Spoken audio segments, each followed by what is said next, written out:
oddly enough, when I came back from the vulcanizer in my car, a thought just dropped into my head that I think I need to share with everybody, and we need to have a conversation about it. So, I've been listening to a lot of sermons lately, and it's about social impact, the church and social impact, or rather, people in the church and social impact. Whereas the church isn't just meant to be, will I say, a community, a closed community where we do things for ourselves and blah blah blah. We stop. The church is also, supposed to impact the world. So as a church, we are training. You understand? We are mentoring people not to stay in the church and just stay, but to let your impact grow. And it struck me about something like Bishop David Oyedepo.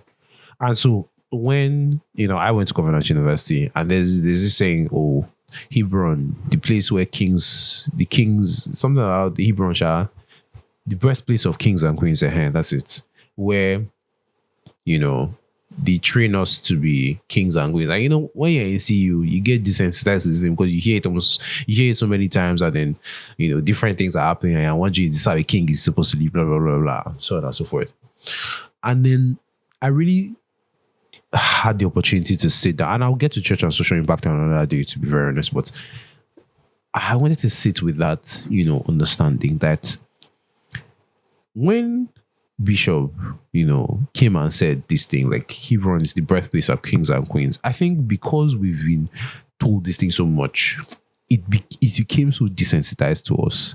And I'm speaking to everybody that either graduated from Covenant University, or either you graduate from Covenant University, or you're a part of Covenant University, or whatever is really, really your forte. I think that's fine.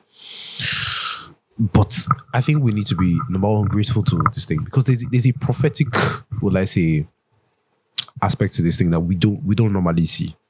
Because I don't think it's a mistake that 90%, or let me not use the word 90, but a vast majority of people that come out to university end up being kings, queens, or kingmakers or queen makers, or a value to the society in one way or the other. And when I say vast majority, I can't even tell you how many people I speak to. I think NYSC, obviously, when I was in NYSC, it did speak to me a lot. But I think you can't even imagine how many people come out from university in other universities, and they are not adding to the society. They are looking for job. Full stop. Their own is, I just want to make money. I just want to be soft. I. When I hear the average Covenant University, and I'm not even talking about people that went to chapel and do this. I'm talking anybody. Speak to an average Covenant University graduate. The first thing they're talking about is, what can I build? Ownership mentality. What can I build? How can I, create this? And it's in small things. I'm not even talking about the next big startup or something, or a next tech bro. You hear people even building space. I have seen so many conferences. There is the talk something by one babe named Wealth. I've seen so many conferences. I've seen so many different platforms that people have built. And obviously, when I say platform, I don't mean app or something. You guys understand what I mean by platforms. Platforms to help other people. You find that people who graduate from here are creators, are people who want to help people in one way, even if they are using it to make money, one way or the other, they are benefiting to their society. And some people look at these things and they talk about, it doesn't matter. And it goes back to, what is the definition of a king? A king is somebody who, number one, has been chosen to preside over a people. And I think this is where people stop in the definition. They just preside over a people. But number two, they benefit the people. You are not a king if your people are not benefiting from you. They create systems and structures. And when I say king, I obviously mean king and queen. Or let me just say a king or a queen. They create structures and systems that provide value to their community, economy, or whatever country. I think by definition, Covenant University has done that very well. Because I came out of university thinking what can I build? What can I create? What can I do? And when I say create, I don't necessarily mean in large scale. Like, I'm not asking you to build a company. I've seen people that have, like me, built podcasts like this, or built media agency. Okay, media agency, a company, or have built platforms, YouTube pages, all these things that share content with people, that help people, that provide tips that, can sustain people, blah blah blah blah blah blah blah. But the average conventional investing person is creating something. And obviously there are exceptions to this rule. Some people just want to do their idea and everything. Do you understand?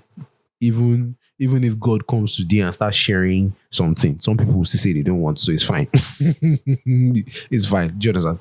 So what I'm just trying to say is, first and foremost, we need to be grateful to Papa for creating such an establishment, because he's churning out a factory of people that are going to be change makers in the world. Hardly will you go to any top company and you will not find confidential investing people. And they are not just there to fill the number. They are there, creating things, building things, or being a part of a team, building things, being influential in one area or the other. So we're creating, quote unquote, what's the word that everybody is, a cult, quote unquote, please. They don't use the word, but I'm just saying, which is a kind of ironic, because Covenant University has banned cultism and they've turned against it. What a cult of individuals who are focused and, will I say, hell-bent on being the next generation of leaders. Another thing they say, and being, change makers in the world. Another thing they say. And I thought about it and I'm like, this thing is actually low-key true. I've heard it so many. I can go around, and I'm not just talking to my friends. I can go around, did you go to community university, and ask them, is there anything you are building, anything you are creating? The average answer is yes. Even if they've not started, there is in the pipeline. Whereas if I go outside, and no offense, Johnson, there are other people in universities that are doing these things. I'm not saying, it's only community university, but the ratio is not small. Like you hear, and again, I'm not saying community university come out and say nobody wants to get a job. Please, I'm not saying everybody in Covenant University comes out and nobody says they want to get a job. Some people want to get a job, but the long-term plan is never just a job. Do you understand what I'm saying?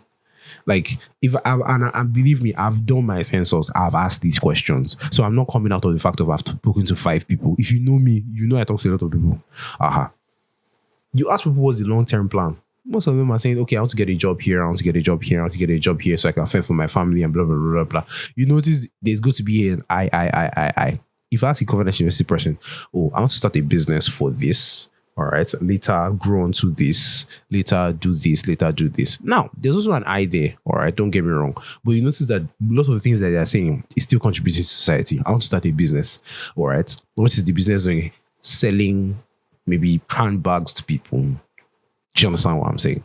Cosmetics to people, blah, blah, blah. You're contributing to society one way or the other. At least you're contributing to the economic GDP of the country one way or the other. Do you understand? Some people will say, but jobs are also contributing. Senior man, you're working under somebody, all right? And you're not in any view, long-term, trying to create anything. You're a consumer. You're not necessarily a creator. Do you understand what I'm saying? So that's what I'm saying. Like when Papa is saying things like, lawmakers, kingmakers, stuff like that, you really, or rather kings and queens, I think it's something that is a prophecy that is coming to pass before our very eyes, but we just don't know it. Do you understand? And it's something that if you're a covenant investor right now, you need to be a lot more conscious of, so that you can work better in it. So that when you see the opportunities that come your way, you don't just take it as, a random occurrence or things that happen. You hold it with your 2 hands and you grab it by the scruff of the neck, because like it or not, you spend 4, 5, extended circumstances, 6 or 7 years in Covenant University, and you're gone. You won't be there forever.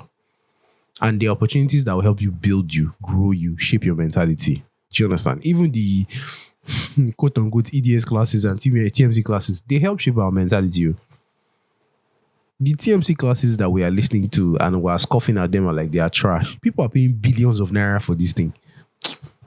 People don't understand this thing. Like, people are actually paying billions. I'm not talking millions. My company just finished a training for some set of people. For another company, rather. We billed them, I think, Let me not give the figure, but it's in millions, tens of millions actually. We build them tens of millions. For what? To come and train them on TMC. Something you are getting that was scoffing at as if it's trash. What is this? Conceptual thinking, resilience frameworks, productivity frameworks, godly living.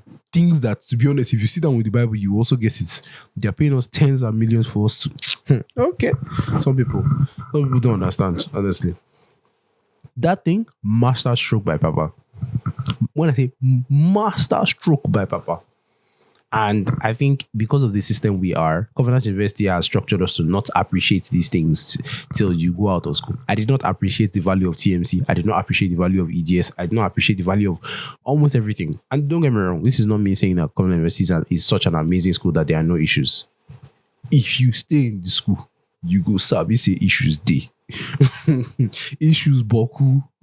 I always say this thing to people. Anything you find in a regular university, you find in Covenant University. Do with that information what you will. But believe me, it is there. Even if it is in some shape or form, minute as it may be, it is there. Do with that information what you will. But the people who know, really know. I won't talk more than that.